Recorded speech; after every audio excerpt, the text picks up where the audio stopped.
Hello everyone, welcome to the study concept. आज की इस वीडियो में हम संवैधानिक संस्थाओं के ऊपर नीति आयोग के बारे में जानकारी लेंगे, जो कि मध्य प्रदेश एमपीपीएससी 2020 के नए सिलेबस के अकॉर्डिंग इसमें मैंने पूरा समझाने की कोशिश की है, जो कि नीति आयोग के बारे में है। और अन्य जितने भी पीसीएस के एग्जाम्स होते हैं स्टेट्स के, उनके लिए भी नीति आयोग जो विषय है बहुत ही ज़्यादा इंपॉर्टेंट है, सभी में क्वेश्चन बनते हैं। तो आप सभी मेरे इस वीडियो को अंत तक जरूर देखें। बहुत ही इंपॉर्टेंट टॉपिक है नीति आयोग, जो कि अभी हाल ही में 2015 में इसको गठित किया गया, जो कि जो योजना आयोग है, योजना आयोग उसको बदला गया, उसके बाद में ये नीति आयोग बनाया गया। तो इसके बारे में आपको पूरा जानना बहुत ज़्यादा आवश्यक है, क्योंकि कहीं ना कहीं एग्जाम्स में क्वेश्चन बनते हैं, बार बार मैं कह रहा हूँ। तो आप इसको अंत तक देखें, और अगर मेरा वीडियो आपको पसंद आए तो आप इसको लाइक करें, शेयर करें, और साथ में आप अपने कमेंट के माध्यम से आप अपनी राय भी अवश्य दे सकते हैं। अगर कोई डाउट हो तो क्वेश्चंस भी आप कमेंट के माध्यम से पूछ सकते हैं। और अभी तक जिन विद्यार्थियों ने मेरा स्टडी कॉन्सेप्ट चैनल सब्सक्राइब नहीं किया है, वो सब्सक्राइब कर लें, और वो भी ऑल नोटिफिकेशन के साथ में, जिससे कि जितने भी वीडियोस मैं बना रहा हूँ उन सभी वीडियोस के नोटिफिकेशन आपको समय पे मिलेंगे, और सारे वीडियोस आप लगातार देख पाएंगे। और इससे पहले भी मैं मध्य प्रदेश एमपीपीएससी के अकॉर्डिंग सिलेबस में बहुत से वीडियो ला चुका हूं, तो आप वो वीडियोस भी प्लेलिस्ट से जाके देख सकते हैं। साथ ही साथ संवैधानिक संस्थाओं के भी वीडियोस लगातार मेरे माध्यम से अपलोड हो रहे हैं, तो प्लेलिस्ट से आके आप वो भी देख सकते हैं। तो ज़्यादा समय न लेते हुए नीति आयोग के ऊपर में मैं पूरा ये कंटेंट आपके सामने प्रस्तुत कर रहा हूँ। वीडियो को अंत तक देखें, और वीडियो के आखिरी में मैं आपको अगले वीडियो के बारे में जानकारी दूंगा कि अगला वीडियो इसके बाद में कौन सा आएगा। आइए सबसे पहले समझ लेते हैं कि नीति आयोग का गठन कब हुआ था। जैसे कि मैंने आपको शुरू में बताया, नीति आयोग का गठन योजना आयोग के स्थान पे, मैंने बताया था ना कि योजना आयोग है प्लानिंग कमीशन, ठीक है ना। प्लानिंग कमीशन की जगह पे इसको गठित किया गया, और ये हुआ 1 जनवरी 2015 को, ठीक है ना। जब भारत में मोदी सरकार आई, तो मोदी सरकार ने योजना आयोग को परिवर्तन करके नीति आयोग का गठन किया, जो कि 1 जनवरी 2015 में ये गठित हुआ। अगला जो पॉइंट है, नीति। नीति का मतलब क्या है? नीति एक अंग्रेजी शब्द है, ये इसको आपको अंग्रेजी में समझना पड़ेगा। National institutions of transforming India, ठीक है ना, यह है इसका पूरा फॉर्म, ठीक है ना। इसको आप वो नीति ना समझें, तो ये इंग्लिश का शॉर्ट फॉर्म है। National institutions of transforming India से लिया गया है, जिसका हिंदी में मतलब है राष्ट्रीय भारत परिवर्तन संस्थान, ठीक है। तो इसको आपको ऐसे ही समझना है। हिंदी में इसका नाम है राष्ट्रीय भारत परिवर्तन संस्थान, और अंग्रेजी में इसका है नीति, ठीक है ना, INITI, यानी कि national institute of transforming India. तो ये इसका फुल फॉर्म है। एग्जाम में इसका फुल फॉर्म के बारे में भी पूछा जा सकता है, तो आपको ऐसे इसको याद रखना होगा। वर्तमान में नीति आयोग की जो स्ट्रक्चर है, उसकी जो संरचना है, वो कैसी है? इसके जो अध्यक्ष हैं वो अभी तो नरेंद्र मोदी जो माननीय प्रधानमंत्री हैं वो हैं इसके, यानी कि नीति आयोग का जो अध्यक्ष कहलाता है वो भारत का प्रधानमंत्री इसका अध्यक्ष होता है। आप सीधी भाषा में इसको ऐसे समझ सकते हैं। और इसके जो उपाध्यक्ष अभी हाल में हैं जो, ठीक है ना, क्योंकि उपाध्यक्ष इसमें बदलते रहते हैं, तो अभी हाल में जो उपाध्यक्ष हैं वो हैं डॉक्टर राजीव कुमार। तो नीति आयोग का जो अध्यक्ष होता है वो भारत सरकार में जो केंद्र में प्रधानमंत्री के पद पर होता है, वो नीति आयोग का अध्यक्ष, पदेन अध्यक्ष होता है। अब इसमें जो पूर्णकालिक सदस्य, यानी कि जो परमानेंट ऑल टाइम मेंबर्स जो होते हैं, जिनकी मेंबरशिप कभी खत्म नहीं होती है, वो हैं श्री VK सारस्वत, जो कि फॉर्मर DRDO की चीफ हैं, यानी कि DRDO में जो पहले ये चीफ थे, ठीक है ना, DRDO के चीफ रहे हैं, वो इसके पूर्णकालिक सदस्य हैं। दूसरे हैं श्री रमेश चंद्र, जो कि एग्रीकल्चर एक्सपर्ट हैं, और डॉक्टर विनोद पॉल, जो पब्लिक हेल्थ एक्सपर्ट्स हैं। तो ये नीति आयोग के पूर्णकालिक सदस्य हैं। इनके नाम आपको ऐसे ही याद करने हैं। आइए अब समझते हैं नीति आयोग के बारे में विस्तार से, इसमें क्या क्या दिया हुआ है। 1 जनवरी 2015 को योजना आयोग के स्थान पर, जैसे कि मैंने आपको बताया, योजना आयोग के स्थान पर नीति आयोग का गठन किया गया, जो कि 1 जनवरी 2015 को किया गया, है ना। पर केंद्रीय मंत्रिमंडल ने एक संकल्प के आधार पर नीति आयोग का गठन किया, मतलब एक संकल्प लिया कि एक ऐसा कमीशन बनाया जाए जिसमें कि सरकार का हस्तक्षेप कम हो, ठीक है ना। इसमें सरकारी सहकारी संघवाद की भावना को केंद्र में रखते हुए, सहकारी मतलब कोऑपरेटिव, है ना, कोऑपरेटिव जो यूनियन है उसको ध्यान में रखते हुए इस आयोग का गठन किया गया, जो कि नीति आयोग कहलाता है। ठीक है ना, इसमें क्या ना, अधिकतम शासन, जो अधिकतम पावर है वो नीति आयोग को दिया गया, और न्यूनतम सरकार यानी कि सरकार का पावर इसमें कम किया गया। न्यूनतम सरकार की दृष्टिकोण की परिकल्पना को स्थान दिया गया, यानी कि इसमें सरकार का जो इंटरफेरेंस है इसमें कम किया गया, और आयोग का इंटरफेरेंस ज्यादा था, यानी कि इसमें डिसीजन मेकिंग सिस्टम जो है वो नीति आयोग को ज्यादा दिया गया, और सरकार का हस्तक्षेप इसमें कम किया गया। क्योंकि पहले जो योजना आयोग होता था वो उसमें सरकार का हस्तक्षेप 100% रहता था, और कहीं ना कहीं पे कुछ कार्यों में विलंब होते थे। इस कारण से योजना आयोग पूरी तरीके से सफल नहीं हो पाता था। इस कारण से 1 जनवरी 2015 को मोदी सरकार ने नीति आयोग पर एक संकल्प लिया और नीति आयोग का गठन किया गया। तो इस तरीके से आप इसको समझ सकते हैं। अब आइए समझते हैं नीति आयोग की जो प्रशासनिक संरचना है, यानी कि जो एडमिनिस्ट्रेशन स्ट्रक्चर है वो किस तरीके से डिफाइन किया गया। जैसे कि मैं आपको पहले ही बता चुका हूं, अध्यक्ष जो होता है वो भारत का प्रधानमंत्री, ठीक है ना, इसका पदेन अध्यक्ष कहलाता है नीति आयोग का। ठीक है, और इसका जो उपाध्यक्ष है वो समय समय पर प्रधानमंत्री द्वारा नियुक्त किया जाता है, या फिर समय पर बदल सकता है। ठीक है, तो इसका जो उपाध्यक्ष है वो प्रधानमंत्री के द्वारा नियुक्त किया जाता है, और इस समय कौन है, डॉक्टर राजीव कुमार। ठीक है, संचालन परिषद में कौन कौन होता है, सभी राज्यों के मुख्यमंत्री और केंद्र शासित प्रदेशों के उपराज्यपाल। जो यूनियन टेरिटरी हैं उसके उपराज्यपाल, ठीक है ना, जो लेफ्टिनेंट जनरल होते हैं वो इसके संचालन के परिषद में सदस्य होते हैं, और साथ ही साथ में जो सभी स्टेट हैं, ठीक है ना, अभी टोटल कितने 28 स्टेट्स हैं और 9 केंद्र शासित प्रदेश हैं, यूनियन टेरिटरी हैं। ठीक है ना, ये स्टेट हैं, तो टोटल 28 राज्य के जो मुख्यमंत्री हैं वो इसके संचालन परिषद में रहते हैं, और 9 यूनियन टेरिटरी जो हैं भारत की, उनके उपराज्यपाल इसके इस परिषद में सदस्य होते हैं। ठीक है, अभी हाल ही में 2 बढ़े हैं, यानी कि टोटल पहले 7 थे, 7 में 2, यानी कि जो स्पेशल स्टेटस का दर्जा था जम्मू कश्मीर को, वो 2019 में अगस्त में उसको खत्म करके वो अभी यूनियन टेरिटरी में कन्वर्ट किया गया। 2 यूनियन टेरिटरी बने, एक तो लद्दाख और एक जम्मू कश्मीर। तो इस तरीके से अब 9 हो गए हैं। ये इसको आपको ऐसे याद रखना, 9 यूनियन टेरिटरी हैं और 28 स्टेट्स हैं। चलिए आगे बढ़े। अब आता है क्षेत्रीय परिषद। ठीक है ना, पहले तो वो संरचना थी पूरी परिषद की, अब क्षेत्रीय परिषद में जो विशेष क्षेत्र के जो मुद्दे होते हैं उससे संबंधित करने के लिए प्रधानमंत्री या उसके द्वारा नामित व्यक्ति मुख्यमंत्री या राज्यपाल की बैठक में अध्यक्षता करता है। ठीक है ना, तो इसमें मुख्यमंत्री और राज्यपाल की बैठक होती है, उसमें प्रधानमंत्री या उसके द्वारा नामित, प्रधानमंत्री अपने द्वारा नॉमिनेट करता है किसी व्यक्ति को, तो उनकी अध्यक्षता में मुख्यमंत्री और राज्यपाल की बैठक होती है। ये क्षेत्रीय परिषद कहलाती है।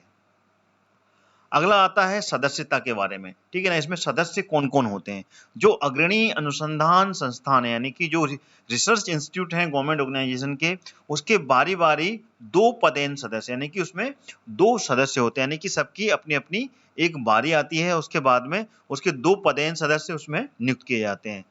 किसके, अग्रणी, यानी कि जो प्रीलिमिनरी स्टेज में, यानी कि प्राइमरी कह सकते हैं, जो सबसे आगे के स्थान में अनुसंधान होते हैं गवर्नमेंट ऑर्गेनाइजेशन के, वो अनुसंधान संस्थानों को इसमें उसके 2 पदेन सदस्य नियुक्त किए जाते हैं। इसमें पदेन सदस्यता भी होती है, यानी कि जो ऑटोमेटिक पदेन सदस्य कहलाते हैं। तो प्रधानमंत्री द्वारा नामित केंद्रीय परिषद के अधिकतम 4 सदस्य होते हैं। ठीक है ना, प्रधानमंत्री यानी कि कैबिनेट जो सेंट्रल कैबिनेट है, सेंट्रल कैबिनेट के 4 कैबिनेट मिनिस्टर्स इसमें सदस्य होते हैं, और ये पदेन सदस्य जो होते हैं इसमें ये बारी बारी में क्रमबद्ध तरीके से बदलते रहते हैं, यानी कि मैक्सिमम 4 होते हैं।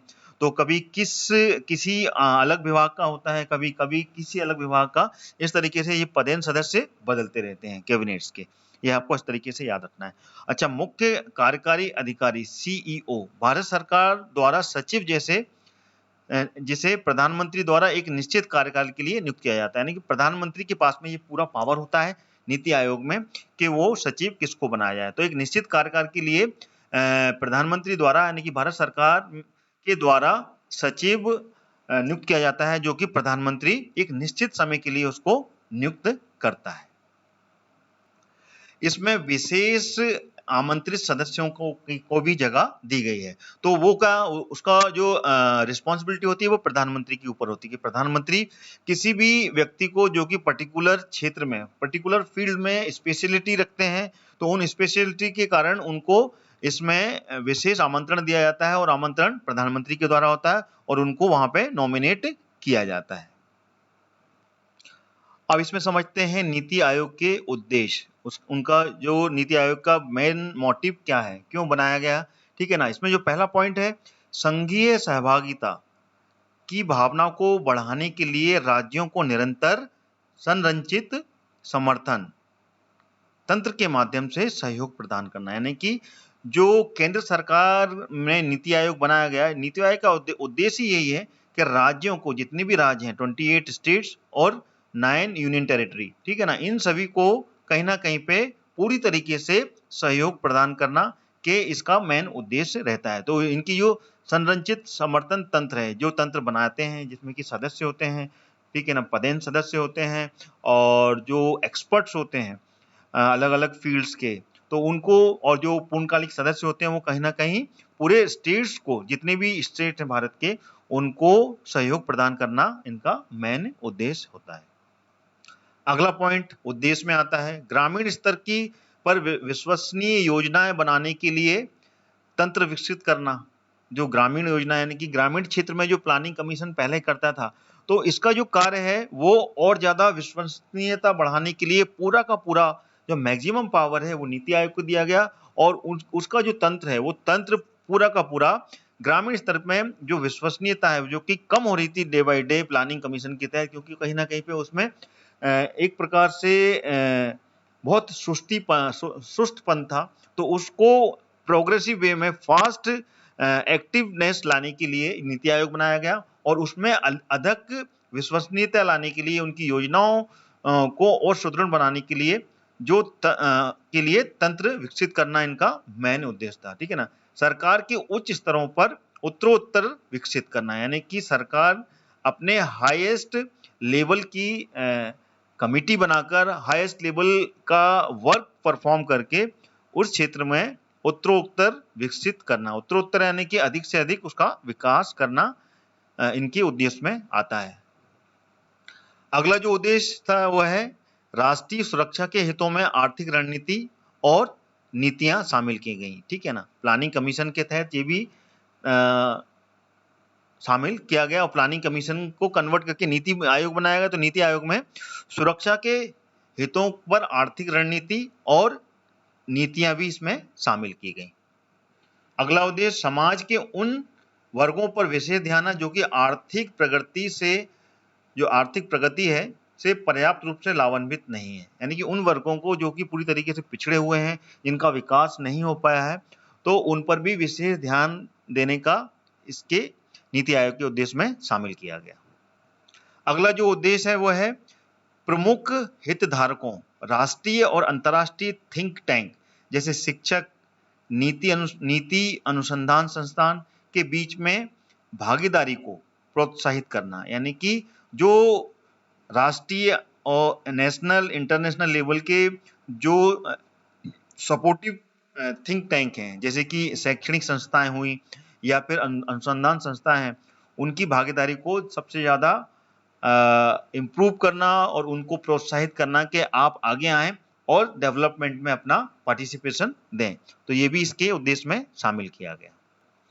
अगला उद्देश्य जो शामिल किया गया, राष्ट्रीय अंतर्राष्ट्रीय विशेषज्ञ, चिकित्सक तथा अन्य भागीदारों की सहयोग से ज्ञान, नवाचार और उद्यमशीलता की सहायता प्रणाली बनाना, यानी कि नेशनल इंटरनेशनल जो एक्सपर्ट्स होते हैं, चाहे वो किसी भी फील्ड्स के हों, ठीक है ना, और मेडिसिनल, ठीक है ना, मेडिसिन में हों, ठीक है ना, और मेडिकल क्षेत्र के हों, तो सभी की भागीदारी का से सहयोग से ज्ञान प्राप्त करना या फिर उसके बारे में ज्यादा से ज्यादा लोगों को बताना, ठीक है ना, उनका नॉलेज बढ़ाना अपने पूरे की पूरी क्षेत्र में, जो चाहे वो शहरी क्षेत्र हो या गांव के क्षेत्र हो, और उनके बारे में उनकी उद्यमशीलता यानी कि डेवलपमेंट के बारे में ज़्यादा जानकारी देना, ठीक है ना, और उनके ऊपर प्रणाली बनाने का जो एक उद्देश्य था, वो उद्देश्य को भी नीति आयोग में शामिल किया गया। अगला उद्देश्य जो शामिल किया गया, विकास एजेंडा के कार्यान्वयन में तेजी लाने के लिए अंतर क्षेत्रीय और अंतर विभागीय मुद्दों के समाधान हेतु एक मंच प्रदान करना। अंतर क्षेत्रीय यानी कि इंटरनली जो इंटर रीजनल क्षेत्र, ठीक है ना, रीजनल सेक्टर्स जो आते हैं, और जो विभाग यानी कि डिपार्टमेंटल जो मेन सब्जेक्ट्स होते हैं, मुद्दे, ठीक है ना, उनके समाधान हेतु एक प्लेटफॉर्म बनाने का भी काम का उद्देश्य नीति आयोग के पास में दिया गया। अगला जो उद्देश्य शामिल किया, जितने भी स्टेट्स हैं भारत सरकार के अधीन 28 स्टेट हैं, तो 28 स्टेट में कला संसाधन केंद्र के रूप में उनको स्थापित करने, ठीक है ना, शासन पर शोध का केंद्र बनाने एवं सतत न्याय संगत विकास के सर्वोत्तम तरीके अपनाने तथा विभिन्न हितधारकों तक पहुंचाना, यानी कि जितने भी इसके लिए जो जिनको फायदा पहुंचाना है, ठीक है ना, उन सभी के लिए पूरे के पूरे प्रयास करने के लिए ये उद्देश्य इसमें शामिल किया गया। जितने भी स्टेट्स हैं, ठीक है ना, उसमें कला संसाधन का रूप हुआ या फिर जो न्याय संगत डेवलपमेंट होना, उन सभी के लिए अच्छे से अच्छे तरीकों को अपनाकर और उन सभी लोगों तक पहुंचाना इसका मेन उद्देश्य रहा। अगला उद्देश्य योजनाओं का विकेंद्रीकरण करना, ठीक है ना, जो योजना है उनको डिस्ट्रीब्यूशन देना, उसको रीडिस्ट्रीब्यूट करना, लेकिन वो भी पंचवर्षीय योजनाओं के अंतर्गत, ठीक है ना, क्योंकि भारत की जो पंचवर्षीय योजना है उसके अंतर्गत जितनी भी योजना है उसको डिस्ट्रीब्यूशन देना और उसके बाद में उसको लागू करना। अगला उद्देश्य रहा परंपरागत जो एक नेचर वाइज जो नौकरशाही का स्थान है, ठीक है ना, उस पर विशेषज्ञता अगर है उनके पास में और उनकी प्रदर्शन के आधार पर उनकी जिम्मेदारियों को तय करना, ठीक है ना, उनकी जो जिम्मेदारियां हैं, ठीक है ना, जो नेचुरली जो नौकरशाही है उसके स्थान पर उनकी जो स्पेशलिटी है और उनकी प्रदर्शन के आधार पर उनकी जो रिस्पॉन्सिबिलिटी है उसको डिस्ट्रीब्यूट करना इसका उद्देश्य रहा। इसमें जो अगला पॉइंट है नीति आयोग के बारे में बताया गया है कि नीति आयोग समय के साथ साथ अपने परिवर्तन और एजेंट के रूप में उभर सकता है, यानी कि इसकी जो रिस्पॉन्सिबिलिटी जिस तरीके से डिस्ट्रीब्यूट की गई है सेंट्रल गवर्नमेंट ने प्लान करके, तो उसमें कहना है कि जो सार्वजनिक सेवाओं पर इस पर बेहतर तरीके से डिलीवरी हो सकती है, ठीक है ना, जो सभी डिपार्टमेंट में जो सार्वजनिक सेवा है उस पर बेहतरीन आउटपुट भी मिल सकते हैं और इसमें सुधार के एजेंडे में भी इसके थ्रू योगदान दिया जा सकता है। नीति आयोग एक इस तरीके से बनाया गया है जिसमें कि देश में कुशल, पारदर्शी, नवीन और जवाबदेह शासन प्रणाली की प्रतिनिधित्व बनाने की क्षमता है। जिस तरीके से इसमें ट्रांसपेरेंसी दी गई है, सबसे ज्यादा जवाबदेही, सबसे ज्यादा रिस्पॉन्सिबिलिटी गवर्नमेंट को ना देते हुए नीति आयोग को दी गई है, जिसकी कि पूरा का पूरा स्ट्रक्चर नीति आयोग ही तय करेगा, नीति आयोग ही उसको एग्जीक्यूट करेगा, गवर्नमेंट की जवाबदेही कम होगी और इसमें नीति आयोग की ज्यादा होगी। तो उस कारण से देश में कुशल, पारदर्शी, नवीन और जवाबदेह शासन प्रणाली इसमें बन के आएगी, जिससे कि प्रतिनिधि बनने की क्षमता सबसे ज्यादा उभरेगी। तो ये नीति आयोग का मेन उद्देश्य इसमें सामने बन के आएगा। अगला पॉइंट, योजना आयोग की तुलना में नीति आयोग को अधिक विश्वसनीय बनाने के लिए इसमें बजटीय प्रावधान की स्वतंत्रता होनी चाहिए, जो कि जैसे कि मैंने पहले आपको बताया कि नीति आयोग को प्लानिंग कमीशन के अकॉर्डिंगली नहीं बनाया गया, उससे ज्यादा पावर दिए गए हैं और सरकार के पास में इसमें पावर कम है, पूरे के पूरे पावर नीति आयोग को दिए गए हैं नीति आयोग बनाने के। यानी कि प्लानिंग कमीशन में पूरा का पूरा जो रिस्पॉन्सिबिलिटी थी वो गवर्नमेंट के पास में होती थी और गवर्नमेंट ही उसको पूरा प्लान करती थी, उसको एग्जीक्यूट करती थी। लेकिन इसमें जो बॉडी बनाई गई, इस बॉडी में सबसे ज्यादा पावर जो है वो नीति आयोग को मिले हैं और इसमें बजटीय प्रावधान की जो स्वतंत्रता है वो इसको होनी चाहिए और योजना तथा गैर योजना के रूप में ही नहीं बल्कि राजस्व और पूंजीगत व्यय की स्वतंत्रता भी नीति आयोग को मिलनी चाहिए, ठीक है ना। इस पूंजीगत व्यय की वृद्धि से अर्थव्यवस्था के सभी स्तरों पर, ठीक है ना, जो बुनियादी ढांचे का जो घाटा है वो दूर हो सकता है, यानी कि दूर किया जा सकता है। तो ये इसके मेन इंपॉर्टेंट पॉइंट थे जो कि नीति आयोग के संबंध में थे। तो यहाँ मेरा ये वीडियो पूरा कंप्लीट होता है, जिसमें कि आपको मैंने नीति आयोग के बारे में पूरी जानकारी दी। ये वीडियो आपको मेरा कैसा लगा, इसके बारे में आप मेरे को अपने कमेंट के माध्यम से जरूर बताएं। और अगला जो वीडियो होगा वो होगा अनुसूचित जाति एवं अनुसूचित जनजाति आयोग के ऊपर। तो इस वीडियो को भी आप अंत तक जरूर देखें, ये वीडियो भी बहुत जल्दी आने वाला है। और मेरा स्टडी कॉन्सेप्ट चैनल अगर आप अभी तक आपने सब्सक्राइब नहीं किया तो इसको आप सब्सक्राइब कर लें। साथ ही साथ मेरे इस वीडियो को आप लाइक जरूर करें और शेयर करें अपने अन्य सभी ग्रुप्स में। तो इसी के साथ में मैं अपना ये वीडियो समाप्त करता हूं। अगला वीडियो जो कि अनुसूचित जाति व अनुसूचित जनजाति आयोग के ऊपर पूरी जानकारी के साथ में लेके आऊंगा। तो इस वीडियो को भी आप देखिएगा, साथ में प्लेलिस्ट से जाके आप सारी वीडियो देख सकते हैं जो कि मध्य प्रदेश एमपीपीएससी के साथ साथ अन्य स्टेट्स के लिए भी बहुत ही ज्यादा लाभकारी सिद्ध होंगे। सारी वीडियोस के कलेक्शन आपको प्लेलिस्ट से मिल जाएंगे और वहां से आप पूरा का पूरा देख सकते हैं। तो इसी के साथ में मैं अपना ये वीडियो समाप्त करता हूँ। अगला वीडियो लेकर फिर हाजिर होऊंगा जो कि अनुसूचित जाति एवं अनुसूचित जनजाति आयोग के ऊपर आपके सामने आएगा। तब तक के लिए जय हिंद, जय भारत।